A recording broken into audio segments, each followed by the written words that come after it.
সালাতের অর্থ হচ্ছে নিকটবর্তী হওয়া, মুখ ঘুরানো, মুতাওয়াজ্জা হওয়া। ওই যে হযরত ইব্রাহিম আলাইহিস সালাম বলেছিলেন, ইন্নী ওয়াজ্জাহতু ওয়াজহিয়া লিল্লাযী ফাতারাস সামাওয়াতি ওয়াল আরদ। জানেন আপনারা? পড়েন, ইন্নী ওয়াজ্জাহতু ওয়াজহিয়া লিল্লাযী ফাতারাস সামাওয়াতি ওয়াল আরদা হানিফা ওয়া মা আনা মিনাল মুশরিকিন। নিশ্চয় আমার মুখ ঘুরায় দিলাম কার দিকে? যিনি আকাশ এবং জমিনের স্রষ্টা, সব কিছুর মালিক যিনি, তার দিকে আমি মুতাওয়াজ্জা হলাম। নামাজের অর্থই হচ্ছে মুতাওয়াজ্জা হওয়া, মুখ ঘুরিয়ে দেওয়া, চেহারা ঘুরিয়ে দেওয়া। আর নামাজের আরেক অর্থ হচ্ছে নিকটবর্তী থেকে আরো নিকটবর্তী হওয়া।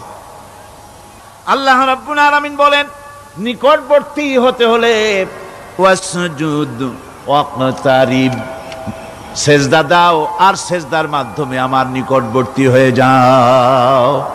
সেজদা দিলেই আল্লাহর নিকটবর্তী হওয়া যায়। কোন সুবহানাল্লাহ।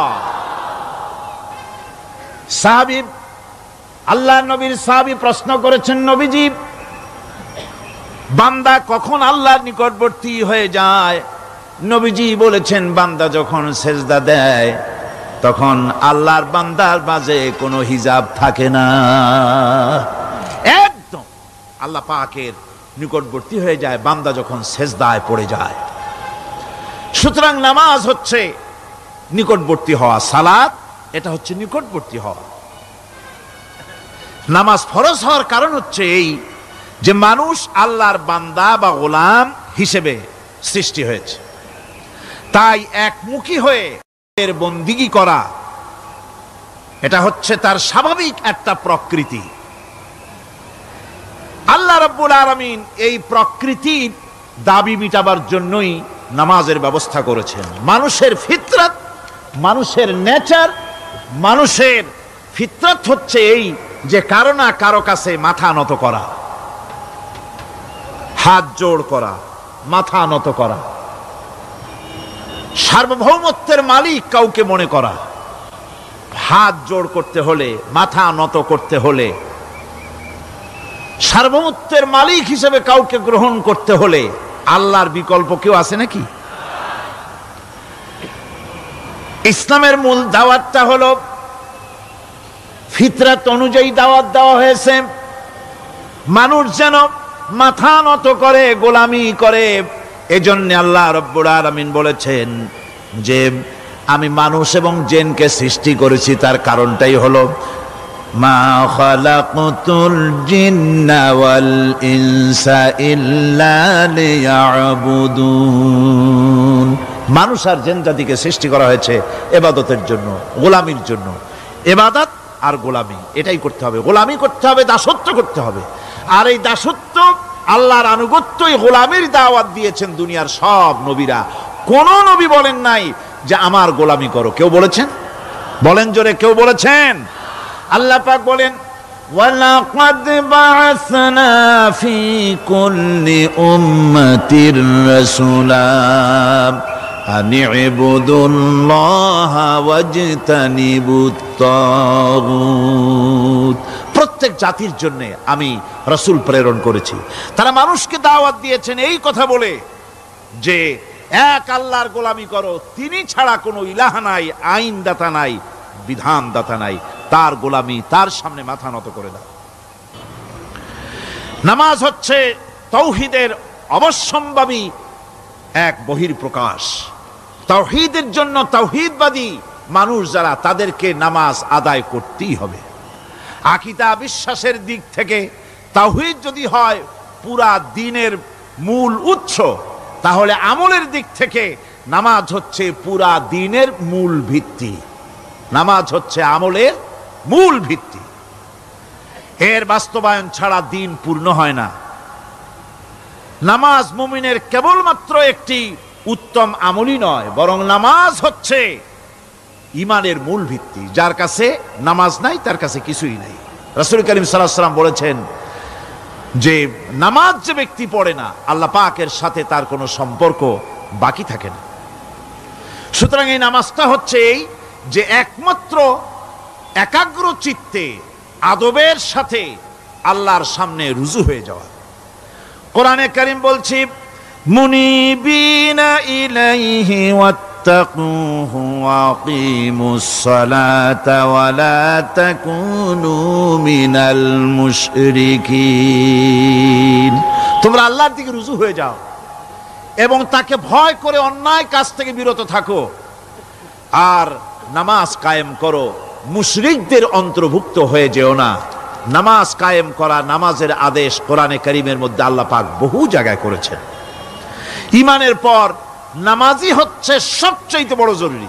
একজন মানুষ ঈমান আনলো, যেমন কালকে একজন ঈমান এনেছে, ঈমান আনার সাথে সাথে তার প্রথম কাজ কি বলুন? বলেন, প্রথম কাজ কি? ফজরের নামাজের আগে একজন ইসলাম কবুল করলেন, তার প্রথম দায়িত্ব নামাজকে আদায় করে দেওয়া, ফজরের নামাজ পড়াম। জোহরের আগেই কেউ ঈমান আনলো, তার প্রথম দায়িত্ব জোহরের নামাজ আদায় করা। আসরের নামাজের আগে ঈমান এনেছে, তার প্রথম দায়িত্ব হলো আসরের নামাজ আদায় করা। তার মানে হলো ঈমান আনার পর একজন ঈমানদারের প্রথম দায়িত্ব হচ্ছে নামাজ। গুরুত্বপূর্ণ বিষয়, খুব ভালো করে শুনতে হবে, ইয়াদ রাখতে হবে প্রত্যেকটি মুসলমানের। এই নামাজ কি জিনিস, কেমনে আদায় করতে হবে, আদায় না করলে কি হবে, গুরুত্বপূর্ণ এই কথাগুলি প্রত্যেকের স্মরণ রাখতে হবে। কিয়ামতের দিন মানুষ যে জাহান্নামে যাবে, জাহান্নামের জন্য, জাহান্নামে যে সব কারণে যাবে তার মধ্যে বড় কারণ কালকে বলেছিলাম, দেখি মনে আছে নাকি? বড় কারণ কয়টা? কয়টা? আলহামদুলিল্লাহ মনে আছে। আল্লাহ রাব্বুল আলামিন বলেন, ইয়াতাসাআলুনা আনিল মুজরিমিন। কিয়ামতের দিন অপরাধীদেরকে জিজ্ঞেস করা হবে, মা সালাকাকুম ফি সাকার, জাহান্নামে কেন আসছো? জবাবে তারা বলবে, ক্বালু লাম নাকু মিনাল মুসাল্লিন ওয়া লাম নাকু নুতঈমুল মিসকিন। নামাজ পড়ি নাই আর এতিম মিসকিনদের খেতে দেই নাই, এই কারণেই জাহান্নামে এসেছি। কল নাউযুবিল্লাহ। নামাজ যারা পড়বে না জাহান্নামে যেতে হবে। কোথায় যেতে হবে? আকীদাগত দিক থেকে ঈমান হলো তাওহীদের স্বীকৃতি, আর আমলের দিক থেকে নামাজ হচ্ছে তাওহীদের বহিঃপ্রকাশ। আপনি মুসলমান তা প্রমাণ হবে নামাজ দিয়ে। নামাজহীন ঈমানের দাবি মূল্যহীন। যার নামাজ নাই তার ঈমানের দাবি করার কোনো মূল্যই নেই। অনেক এরকম কথা বলে, হুজুর আমি মানুষটা নিতান্ত খারাপ না, যাই মনে করেন, গ্রামে রাস্তা বানাইছি, ব্রিজ করে দিয়েছি, কালভার্ট করেছি, এতিম মিসকিনরে তাও মাঝে মধ্যে খাবার দেই, বিধবারে কাপড় চোপড় দেই, মানুষটা আমি নিতান্ত খারাপ না, তবে এই মাঝে মধ্যে একটু নামাজ পড়ি না, তাতে কি আমার ঈমান নষ্ট হয়েছে নাকি? আমি বলি, ভাই ঈমানই তো নাই, নষ্ট হবে কি? ঈমান থাকলে না নষ্ট হবে? ঈমান নাই। সুতরাং একজন মুসলমান যদি নামাজ না পড়ে, নিজেকে মুসলমান বলে দাবি করার কোনো হক তার নাই, দাবি করার অধিকার নাই। নামাজ হচ্ছে জিন্দেগি, নামাজটাই মূলত জিন্দেগি। নামাজটা কি? জিন্দেগি। আল্লাহ রাব্বুল আলামিন শিখাচ্ছেন, কুল ইন্না সালাতি ওয়া নুসুকি ওয়া মাহইয়ায়া ওয়া মামাতি লিল্লাহি রাব্বিল আলামিন। মুহাব্বতের সাথে সবাই পড়েন, কুল ইন্না সালাতি ওয়া নুসুকি ওয়া মাহইয়ায়া ওয়া মামাতি লিল্লাহি রাব্বিল আলামিন। বলো আমার নামাজ, বলো আমার নামাজ, আমার কোরবানি, আমার হায়াত, আমার মত সবকিছুই আল্লাহ রব্বুল আলামিনের জন্য নিবেদিত। আমার বেঁচে থাকা, আমার মরে যাওয়া সব আল্লাহর জন্য। সে আল্লাহ রব্বুল আলামিন, তার জন্য সবকিছু নিবেদিত করতে হবে। আল্লাহ পাকের গোলাম আমাদের বানিয়েছেন, আল্লাহ আমাদের গোলামি করা লাগবে। আর গোলামির নমুনা যাকাত দিয়া, হজ দিয়া, দান দিয়া, সদকা দিয়া, কোন জিনিস দিয়ে নামাজের মতো গোলামির উৎকৃষ্ট প্রমাণ বা নমুনা আর কিছুতে নাই। আমি যে গোলাম তার উৎকৃষ্ট প্রমাণ হচ্ছে নামাজ। নামাজেই একটা মানুষ গোলামির অনুভূতিতে তাকে নিয়ে যায়। বাদশাহ হোক, মন্ত্রী হোক, পীর হোক, মৌলানা হোক, মুহাদ্দিস হোক, বড় লোক হোক, গরিব হোক, পুরুষ হোক, নারী হোক, যেই হোক, নামাজে দাঁড়াইলো একেবারে কান্ডারে ধরিয়া কানের কাছে হাত দিয়া, হাত দুটো বাঁধিয়া মাথা নিচের দিকে দিয়ে দাঁড়ায় গেল। কিসের মতো? আসামির মতো, গোলামের মতো। সুবহানাল্লাহ। এদিক ওদিক তাকাইতে পারবা না, চোখটা থাকবে সেজদা যেখানে দিবা সেখানে। তাকানো নিষেধ, সেজদার দিকে তাকাও। এরপরে যখন রুকুতে গেলেন, গোলামির নমুনা হয়ে গেল। গোলামের এরকম মাথা নিচু করে থাকতে হয় প্রভুর সামনে। গেলেন রাজা, বাদশাহ, বড় লোক, সব অহংকার চূর্ণ হয়ে গেল। নাক আর কপাল দিয়া আমার মাবুদের দরবারে মাথাটা লাগাই দিলাম জমিনের উপরে। সুবহানাল্লাহ। আমি আমার ভাষায় বলি, আমি আমার ভাষায় কথাটা এভাবে বলি, এই জমিনটা যদি কাগজ হয় আর আমার নাকটার কপালটা যদি কলম হয়, তাহলে আমি যে গোলাম দৈনিক 5 বার আমার নাক আর কপাল দিয়া জমিন নামক কাগজের উপরে, দাস খতের উপরে দৈনিক 5 বার নাক আর কপাল দিয়া সই করে দেই, আল্লাহ আমি তোমার গোলাম, আর কারো গোলাম নই।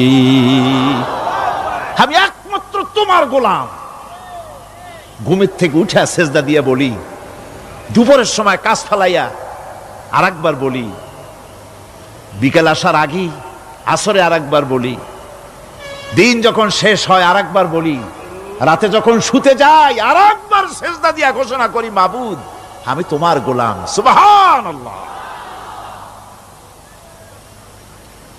নামাজ হচ্ছে ইসলামের গণ্ডির মধ্যে প্রবেশের প্রমাণ। কোরআনে কারীম বলছে, ফাইন তাবু ওয়া আকামুস সালাতা ওয়া আতাউজ যাকাতা ফাইখওয়ানুকুম ফিদ্দীন। সূরা তওবা এসেছে, তারা যদি তওবা করে আর নামাজ কায়েম করে, যাকাত যদি আদায় করে, তাহলে এখন তোমাদের সে দ্বীনি ভাই, এখন ভাই হয়ে গেল। একটু আগে ছিল কাফের, মুশরিক, এখন তোমার দ্বীনি ভাই। দ্বীনের গণ্ডির মধ্যে প্রবেশ করা, কলেমা পড়ার সাথে সাথেই নামাজ। নামাজ হচ্ছে দ্বীনের প্রধান গেট, দ্বীনের প্রধান তোরণ। দ্বীনের মধ্যে প্রবেশ করার জন্য এই গেট দিয়ে প্রবেশ করতে হবে। সুতরাং এই নামাজের এতই গুরুত্ব দেওয়া হয়েছে। ইসলাম যদি ক্ষমতায় আসে, আল্লাহ যেন এনে দেন, জোরে কোন আমিন। ইসলাম যদি ক্ষমতায় এসে যায়, রব্বুল আলামিন তাফসিরে মাহফিল, কোরআন সামনে নিয়া আশা করে তোমার দরবারে দোয়া করি, এই বিশাল জনসমুদ্রের দোয়া কবুল করো মাবুদ গো, এই বাংলাদেশকে ইসলামের দেশ বানাইয়া দাও।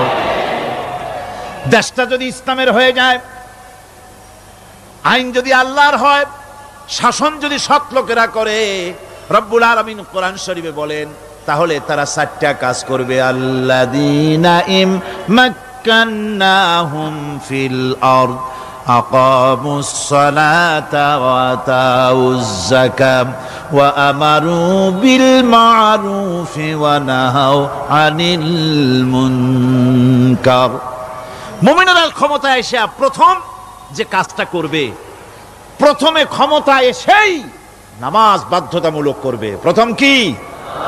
ওয়াজ নসিহতে অনুরোধ করা হবে না, বাবাজিরা আল্লাহর রাস্তায় নামাজটা পড়ে না।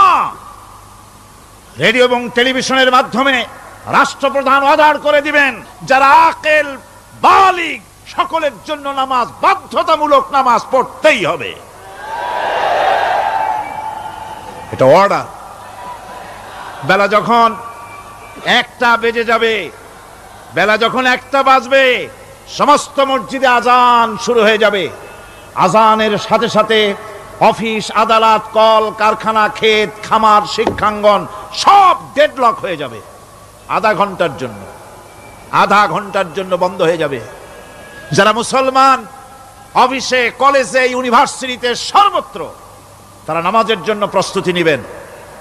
আধা ঘন্টার ভিতরে নামাজ আর খানা সেরে আবার কলেজ চলবে, বিশ্ববিদ্যালয় চলবে, কল চলবে, কারখানা চলবে, ক্যান্টনমেন্ট চলবে, সেক্রেটারিয়েট চলবে, সব আপন গতিতে চলতে থাকবে। আল্লাহর রহমত, বরকত আকাশ ফেড়ে নাজিল হয়ে যাবে।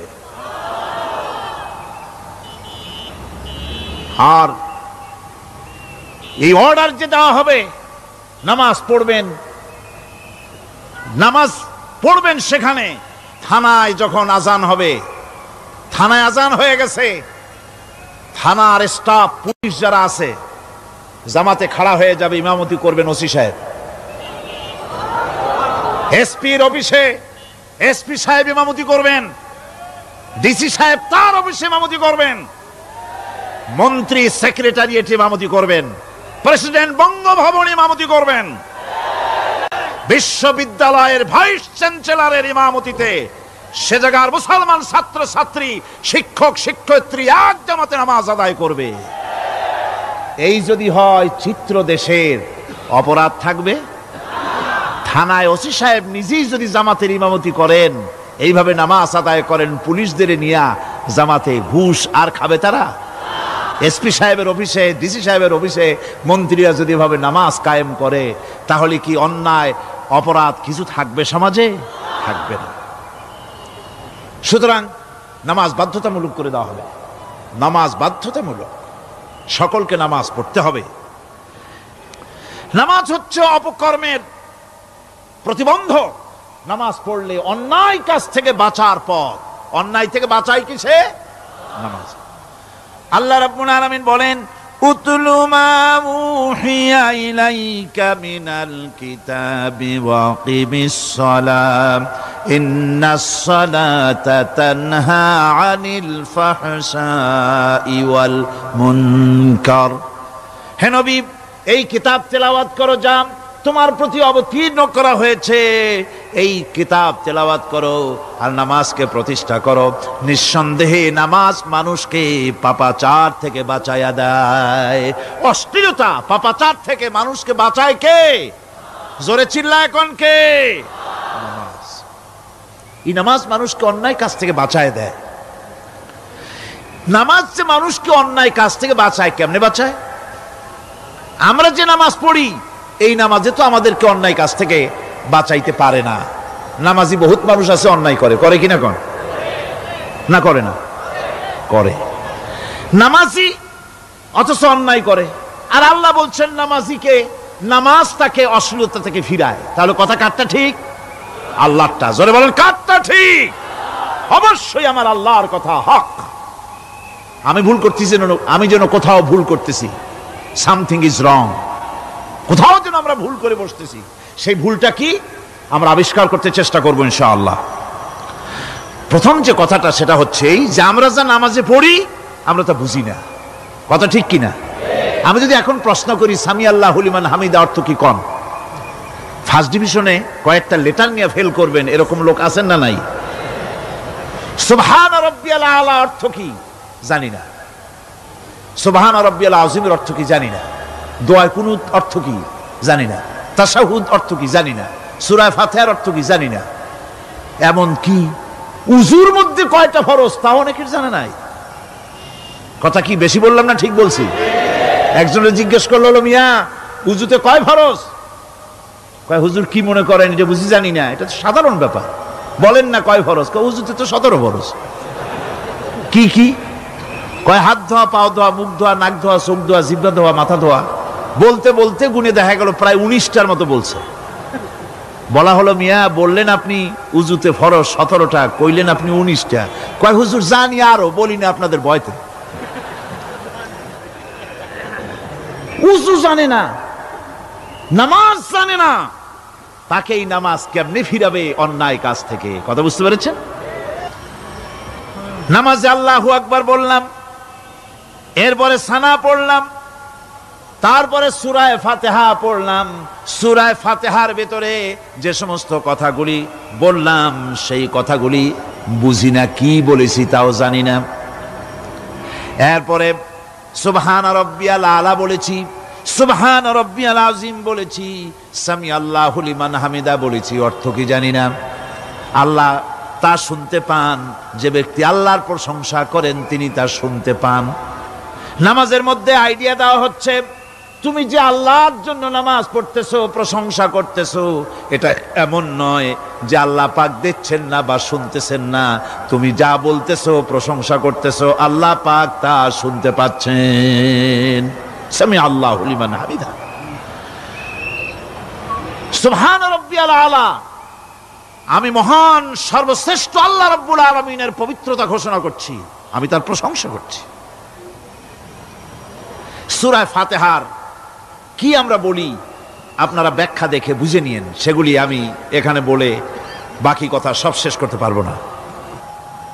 নামাজে কি পড়েন সেটা যদি জানতেন, অবশ্যই আল্লাহ রাব্বুল আলামিনের কথা কার্যকরী হয়ে যেত। ইন্নাস সালাতা তানহা আনিল ফাহশাই ওয়াল মুনকার, নামাজ মানুষকে পাপের কাজ, অশ্লীলতা থেকে ফিরাতে পারে। আল্লাহ ইন্না বসায়ছেন, নিশ্চয়ই, বেশক, অবশ্যই নামাজ পাপ থেকে ফিরাবে। কিন্তু কেমনে ফিরাবে নামাজ তো বুঝি না, নামাজ তো বুঝি না। খালি সেজদা দেয় জনমের মতো, আর সেজদা কি?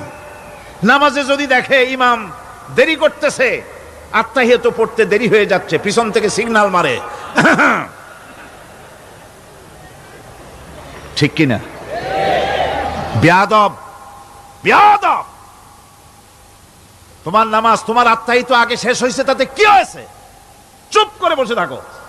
ইমামকে কাশি দিয়া সতর্ক করার অধিকার তোমার নাই।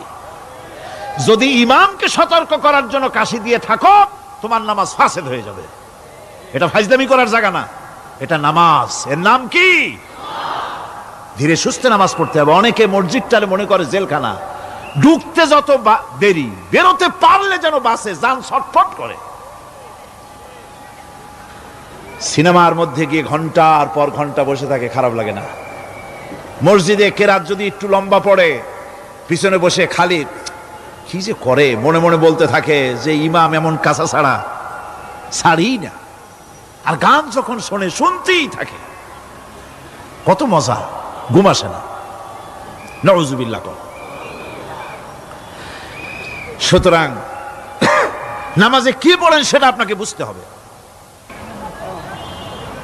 সঠিকভাবে নামাজ পড়ার পরও যদি কোনো মানুষের সঠিকভাবে, ভালো করে শোনেন, সঠিকভাবে নামাজ পড়ার পরেও যদি কোনো মানুষ পাপের থেকে না ফেরে, তাহলে বুঝতে হবে একথা, পানি আর সাবান দিয়া কাপড় ধুলে কাপড়ের ময়লা যাবে, কিন্তু পানি আর সাবান দিয়া কয়লা জনমের মতো ধুইলেও কয়লার ময়লা যাবে না। কথা বুঝে আসছে? এর থেকে আর উত্তম দৃষ্টান্ত আমার কাছে নাই। নামাজ পড়ার পরেও যদি চরিত্র ভালো না হয়, বুঝতে হবে নামাজ হচ্ছে না, কাঙ্ক্ষিত মানের নামাজ আদায় হচ্ছে না। আল্লাহর নবী বলেছেন, যার নামাজ পাপ কাজ হতে ফিরাতে পারলো না, তার নামাজ নামাজি নয়। আবার শুনুন, রাসূল বলছেন, যার নামাজ তাকে পাপের কাজ থেকে ফিরাতে পারলো না, তার নামাজ নামাজ নয়। ওইটা নামাজ হয় নাই, যার জন্য তার পাপ থেকে তারে ফিরাইতে পারছে না।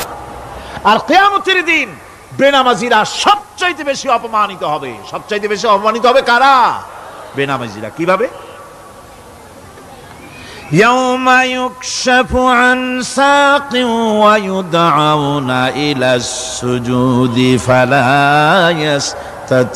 ইস্তাতিউন।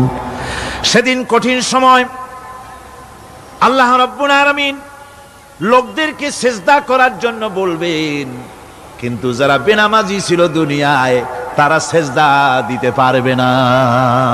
বলেন নাউযুবিল্লাহ। অবস্থাটা কি হবে? খাশিআতান আবসারুহুম তারহাকুহুম যিল্লাহ, তাদের দৃষ্টি নিচু হবে, লাঞ্ছনা এবং অপমান তাদের উপরে চেপে বসবে, সেজদা দিতে পারবে না। আল্লাহ আমাদেরকে ক্ষমা করুন। কিয়ামতের দিন হযরত আদম আলাইহিস সালাম থেকে শুরু করে পৃথিবীর সমস্ত মানুষের সামনে আল্লাহ রাব্বুল আলামিন সেজদা করার জন্য অর্ডার করবেন। যারা নাকি বেনামাজি ওরা আল্লাহর দরবারে সেদিন সেজদা দিতে পারবে না, লাঞ্ছিত অপমানিত হবে। জোরে কোন নাউজুবিল্লাহ।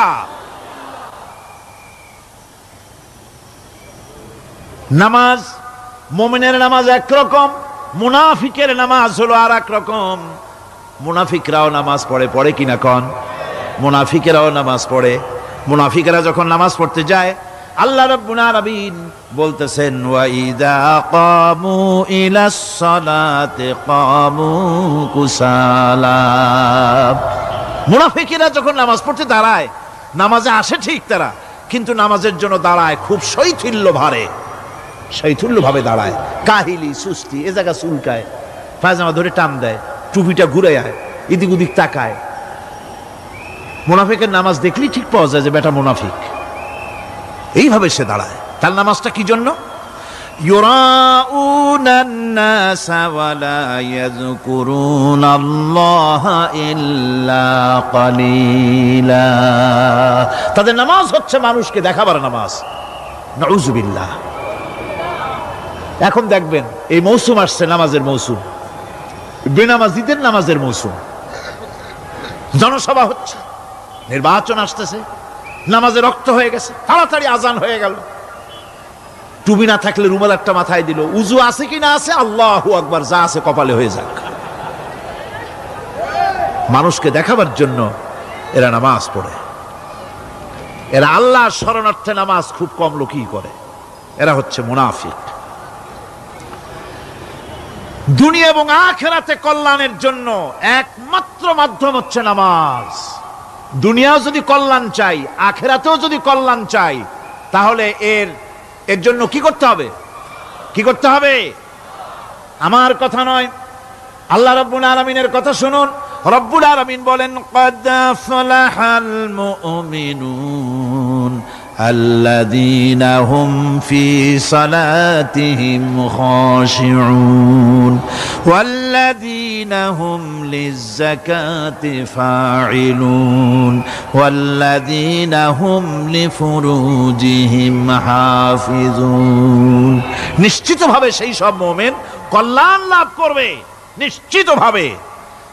তারা হচ্ছে ওই সব লোক যারা নিজেদের নামাজ ভীতি মিশ্রিত বিনয় ভাবে, ভীতি মিশ্রিত অবস্থায় বিনয়ের সাথে যারা নামাজ আদায় করে, যারা বেহুদা কাজ থেকে বিরত থাকে, যারা যাকাতের পন্থায় কর্মতৎপর হয়, আর যারা নিজের লজ্জাস্থানকে হেফাজত করে। এরপরে আল্লাহ পাক বলেন ওয়াল্লাযীনা হুম লিআমানাতিহিম ওয়া আহদিহিম রাউন ওয়াল্লাযীনা আলা সালাওয়াতিহিম ইউহাফিজুন ওয়াল্লাযীনা আলা সালাতিহিম হাফিজুন। আর যারা তাদের আমানতকে পূর্ণ করে, আমানত এবং তাদের ওয়াদা চুক্তি পূর্ণ করে, এবং যারা নিজেদের নামাজ সমূহকে পূর্ণভাবে হক আদায় করে নামাজ পড়ে, নামাজের যারা হেফাজত করে, এরা কারা? এরা হচ্ছে উলাইকা হুমুল ওয়ারিসুন আল্লাযীনা ইয়ারিসুনাল ফিরদাউসা হুম ফিহা খালিদুন। এরা হচ্ছে সেই সব লোক, এরা উত্তরাধিকার হচ্ছে জান্নাতের উত্তরাধিকার, জান্নাতুল ফিরদাউসে আল্লাহ রাব্বুল আলামিন এই গুণ বিশিষ্ট লোকদের জন্য জায়গা করে দিবেন। জোরে কোন সুবহানাল্লাহ। নামাজকে পড়তে বলা হয়নি, কোরআন শরীফে বলা হয়েছে নামাজ কায়েম করো। কি বলা হয়েছে কন্ত দেখি? নামাজ কায়েম করো, নামাজ পড়ো। এই কথা কিন্তু কোরআন শরীফে কোনো জায়গায় আছে নাকি? এখন কায়েম করা কারে বলে? একটা গুরুত্বপূর্ণ আরেকটি বিষয়। নামাজ কায়েম করতে বলা হয়েছে। কায়েম কি? কায়েমটা হচ্ছে দৃষ্টান্ত স্বরূপ বলা যায় যে জিনিসটা সমাজে প্রতিষ্ঠিত আছে ওইটারে বলে কায়েম হওয়া, আর যেটা প্রতিষ্ঠিত নাই ওটা কায়েম নাই। কায়েম মানেই হলো প্রতিষ্ঠিত থাকা। যেমন আমাদের দেশে, আমাদের সমাজে নারী পুরুষ শিশু বৃদ্ধ সকলেই কাপড় পরা, শাড়ি পরা, লুঙ্গি পরা, এই কাপড় পরাটা কায়েম আছে, প্রতিষ্ঠিত আছে না নাই? যার কারণে কাপড় পরা সমাজে কায়েম আছে বলে উলঙ্গ মানুষ সমাজে খুঁজে পাওয়া যায় না, পাগল ছাড়া। ঠিক কিনা?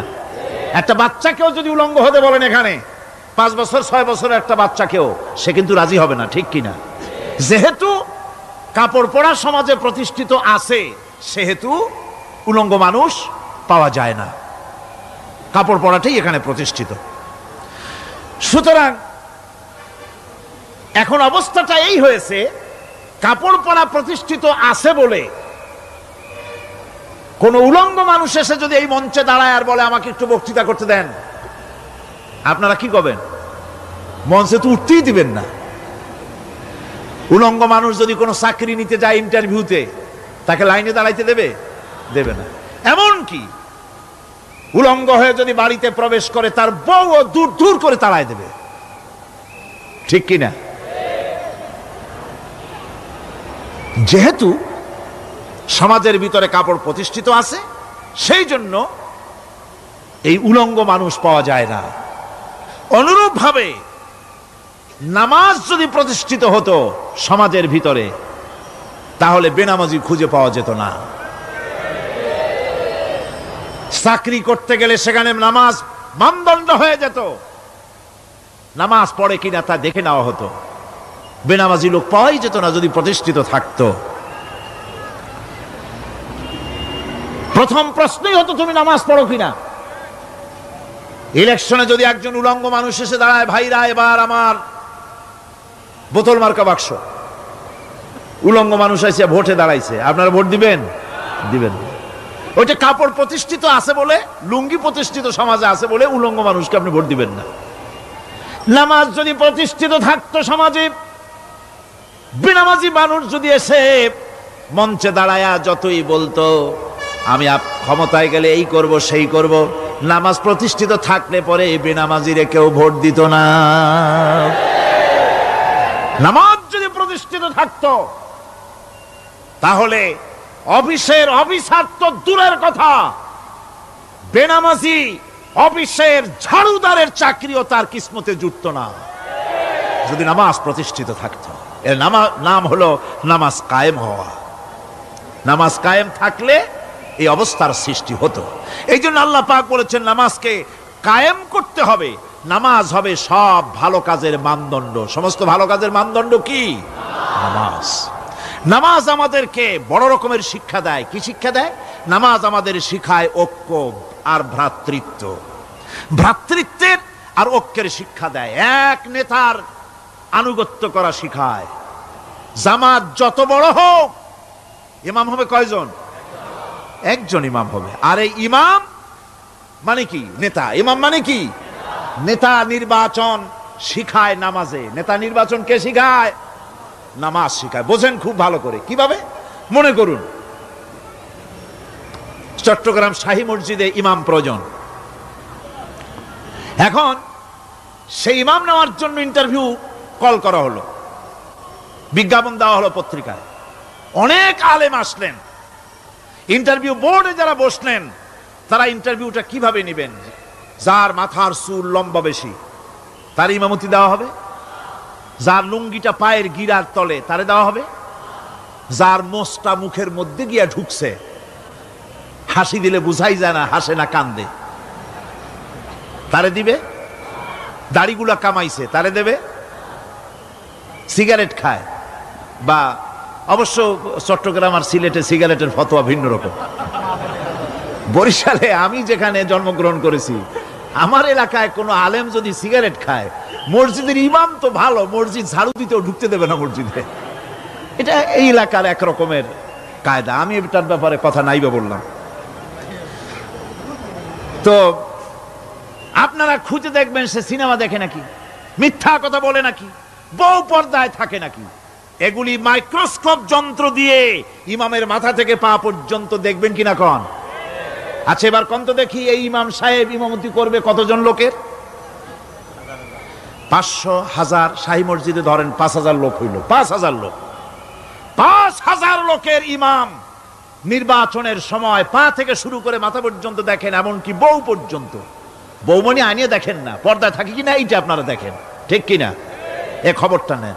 5,000 লোকের একটা ইমাম বানাতে গিয়ে মাইক্রোস্কোপ যন্ত্র দিয়ে দেখেন মোষ কেমন, দাড়ি কেমন, চুল কেমন, পাও কেমন, হাত কেমন, হাতে নখ লম্বা কিনা, দাঁতে ছাতা কিনা, বউ পর্দায় থাকে কিনা, মিথ্যা কথা কয় কিনা, এত দেখেন।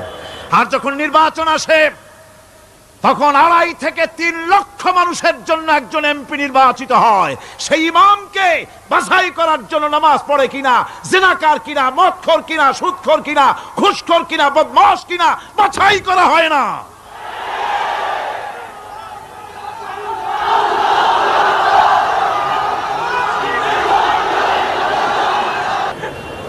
নামাজ আমাদেরকে এটা শিখায় ইমাম কেমনে বানাইতে হবে। কোন সুবহানাল্লাহ। নামাজ ঐক্য শিখায়, নামাজ ভ্রাতৃত্ব শিখায়, নামাজ পারস্পরিক মহব্বত শিখায়, নামাজ নেতা কেমন হওয়া উচিত, নেতা নির্বাচন শিখায়। আবার নেতা ভুল করলে তার ভুল বলা যাবে না, এরকম হতে পারবে না। নামাজের ভিতরে ইমাম যদি ভুল করলেন, আপনি লোকমা দিবেন, সুবহানাল্লাহ, আল্লাহু আকবার বলবেন। যদি তিনি সংশোধন না হলেন আবার দেন, তাতেও সংশোধন হলো না আবার দেন।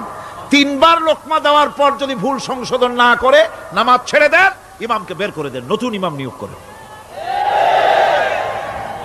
যারা ক্ষমতায় যাবে, আপনি রাষ্ট্রের ইমাম যারে বানাবেন, সেই রাষ্ট্রীয় ইমাম যদি জনগণের ইচ্ছার বিরুদ্ধে যদি চলে, 1 বার লোকমান দেন, 2 বার লোকমান দেন, 3 বার দেন, তারপরেও যদি না নামে, ঘাট ধরে নামে না। নামাজ আপনাকে নেতা নির্বাচন, নেতাকে প্রতিষ্ঠিত রাখা, নেতার আনুগত্য আপনাকে শেখায়। নামাজ লাইন সোজা করে দাঁড়াতে হবে। লাইন যদি বাঁকা করেন, আপনার কলজেটা ওরকম বাঁকা হয়ে যাবে। নাউযুবিল্লাহ। নামাজের কাতারে যার কারণে নামাজের কাতার বাঁকা হবে, পুরা কাতারের জন্য আল্লাহর কাছে ওই লোকটা দায়ী হয়ে যাবে। নামাজ শৃঙ্খলা শিখায়। সুবহানাল্লাহ কইতে ইচ্ছা করে না? নামাজ শৃঙ্খলা শিখায়, শৃঙ্খলা বোধ শিখায়, সোজা হয়ে দাঁড়ায়। তারপরে ঐক্য এবং মহব্বত শিখায়। নামাজের ভিতরে যখন দাঁড়ায় গেলেন, আমির দাঁড়ালো, ফকির দাঁড়ালো, মন্ত্রী দাঁড়ালো, তার ড্রাইভারও দাঁড়ায় গেল, একই কাতারে দাঁড়ায় গেছে। নামাজ পড়তে গিয়ে ড্রাইভারের পাও গিয়ে লেগেছে মন্ত্রীর গায়ে। নামাজ শেষ হওয়ার পর মন্ত্রীর বাবার ক্ষমতা নাই এ কথা বলার যে বেটা ড্রাইভার সলিমুদ্দিন, তোর পাও লেগেছে আমার পায়ে, তোর চাকরি শুদ্ধা দোজকে পাঠায় দেব। পারবে বলতে? পারবে না। মিয়া মন্ত্রী সাহেব, এটা তোমার সেক্রেটারিয়েট না, এটা আল্লাহর ঘর। এটা কার ঘর? এক হি সাপ মে খড়ে হো গয়ে মাহমুদ ও আয়াজ, এক হি সাপ মে খড়ে হো গয়ে महमूद आयाज, न कोई बंदा रहा न कोई बंदा नवाज। একই কাতারে দাঁড়িয়ে গেছে সম্রাট মাহমুদ আর চাকর আয়াজ। এখন সম্রাট মাহমুদও নাই, চাকর আয়াজও নাই, সম্রাট আর চাকর দুজনই আল্লাহ পাকের গোলাম হয়ে গিয়েছে। তুমি মসজিদে এসেছো, তুমি আল্লাহর গোলাম। কার গোলাম? আল্লাহ পাকের গোলাম। এই জিনিস শিখায় নামাজ। নামাজ শিখায় মানুষকে পাঞ্চুয়ালিটি, নিয়মানুবর্তিতা, সময়ের জ্ঞান শিখায় নামাজ। নামাজ মানুষকে কি শিখায়? আল্লাহ রাব্বুল আলামিন বলছেন, ইন্নাস সালাতা কানাত আলাল মুমিনিনা কিতাবাম মাওকুতা। নিঃসন্দেহে নামাজ মুমিনদের নিয়মানুবর্তিতার সাথে ফরজ করা হয়েছে, তাদের উপরে নিয়মানুবর্তিতার উপরেই, সময়ের উপরে নামাজকে ফরজ করা হয়েছে। আপনার আন্দাজ মতো আপনি পড়তে পারবেন না, সময় মতো পড়তে হবে, আউয়াল ওয়াক্তে পড়তে হবে। আমার দেশের মসজিদগুলিতে ফজরের নামাজ পড়া হয় এমন সময় পূর্ব দিক ফর্সা হয়ে যায়। ইমাম সাহেব যদি ভুল করেন, নামাজ যদি দোহরাতে যান, তাহলে সূর্য উদয় হয়ে যাবে, এমন অবস্থা। নামাজ এত দেরিতে পড়া হয়। প্রত্যেক ওয়াক্তের নামাজ আউয়াল ওয়াক্তে পড়ার জন্য রাসূল সাল্লাল্লাহু আলাইহি ওয়াসাল্লাম তাগিদ করেছেন।